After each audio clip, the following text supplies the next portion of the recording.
Let's move to question number 31. There is an electric current of 1.5 amperes in a 4 ohm resistors. How much energy is transferred electrically to thermal energy in 1 minute? तो बच्चों जो हमें calculate करना है ना, that is energy. तो energy का formula आप लोगों को याद है. एनर्जी के लिए we use to write this kind of equation. E is equals to I V and T. अब I तो आपके पास गिवन है, दैट इज 1.5. अब V के लिए I would use Ohm's law, IR. तो IR इक्वेट कर देंगे एंड देन टाइम आपके पास कितना गिवन है, 1 minute which means 60 seconds. 1.5 multiplied by again 1.5 into 4 ohms and into 60. By solving this value, what would you get? You would get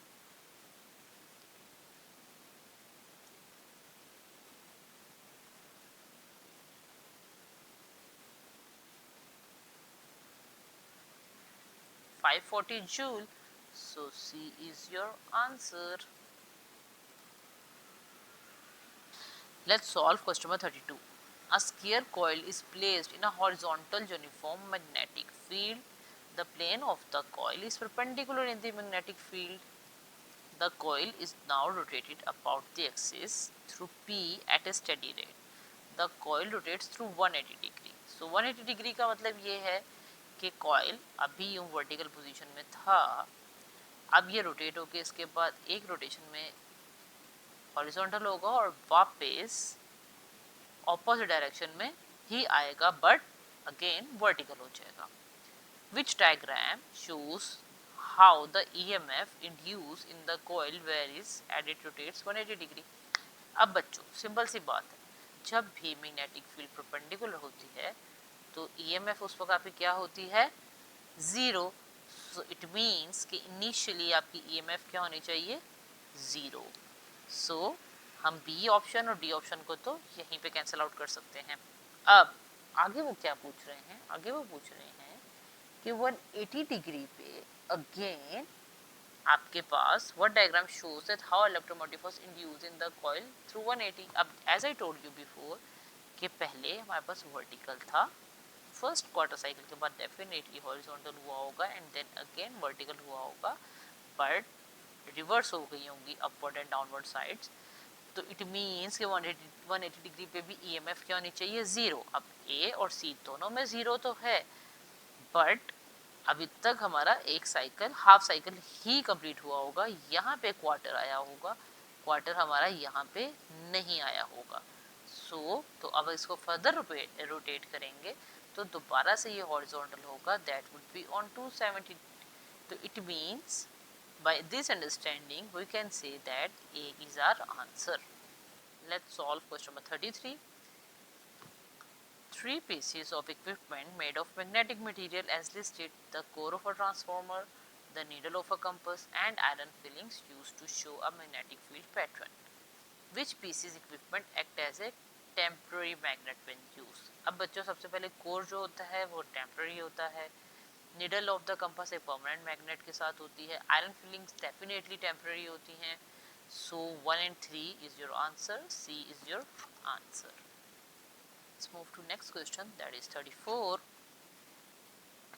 Students are asked to suggest factors that affect the speed of the rotation of a direct current motor.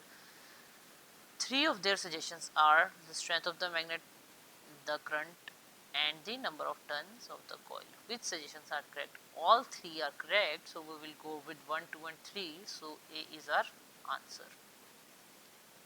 Question number 35 solve करते हैं. अब a transformer is used to power a lamp. Primary coil है यहाँ पे, ये secondary coil है. There are more turns on the secondary coil than on primary coil, as we can see. Which statement is correct? There is an alternating current in the primary and a direct current in the secondary. Wrong, there is no direct current in the secondary. There is a larger current in the secondary than the primary. There is a changing magnetic field in the iron. There is an alternating current from the primary coil to the secondary coil. So definitely there is a changing in magnetic field in the iron core. C is our answer. Let's move to next question, question number 36. In an electric field, a beta particle follows the path shown. तो beta particles का बच्चों path बताया हुआ है. This is the path of the beta particles. ये हो गया आपके beta particle. Which path does an alpha particles traveling at the same speed follows? अच्छा जी, अब हमने अल्फा पार्टिकल्स का बताना है. तो सबसे पहले तो बच्चों डी ऑप्शन नहीं हो सकता बिकॉज सेम डायरेक्शन में तो वो जा नहीं सकते. सी भी नहीं होगा क्योंकि अगर वो डिफ्लेक्ट नहीं करेंगे तो वो अल्फा पार्टिकल्स नहीं है. डिफ्लेक्शन शो कराना भी ज़रूरी है. So C can not be the answer.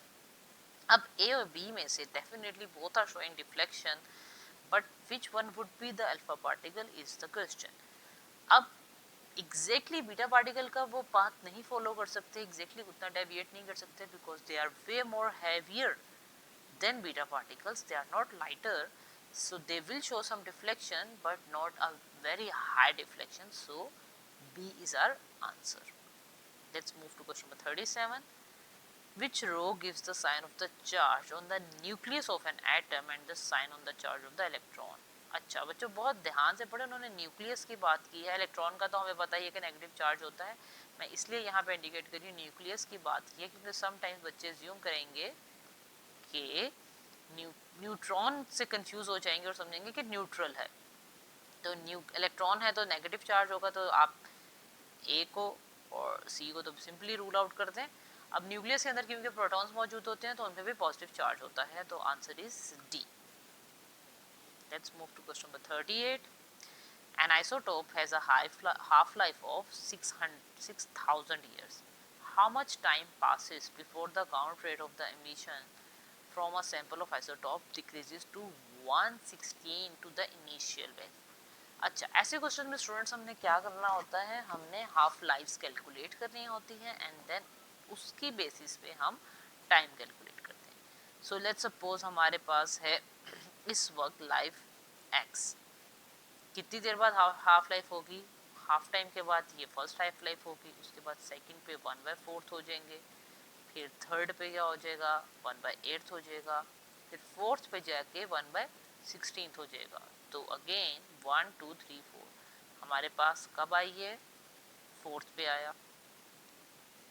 Fourth half life पे हमारे पास particles 1/16 of the original value हो जाएंगे. तो अगर एक हाफ लाइफ को 6,000 ईयर्स लग रहे हैं तो 4 हाफ लाइफ को कितने लगेंगे? इसको हम मल्टीप्लाई कर देंगे 4 से, 24,000 years. So C is your answer. What is the approximate time taken by the light from the sun to travel to the earth? So ये सारी तो वैसे ही बहुत थोड़े टाइम है. Original time is D 500 second. This is written in your books. Let's move to the last question of this paper.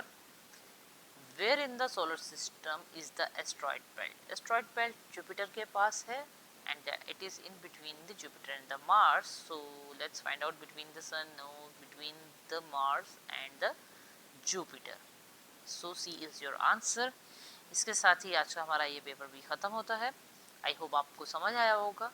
अगर कोई भी क्वेश्चन आपको थ्रू आउट द एक्सप्लेनेशन समझ नहीं आया या किसी भी कॉन्सेप्ट की क्लैरिटी नहीं हुई तो you can ask it in the comments and जल्दी से कमेंट करके बताएं कि नेक्स्ट कौन सा पेपर सॉल्व करें और आपको कौन सा पेपर या किस क्वेश्चन में हेल्प चाहिए.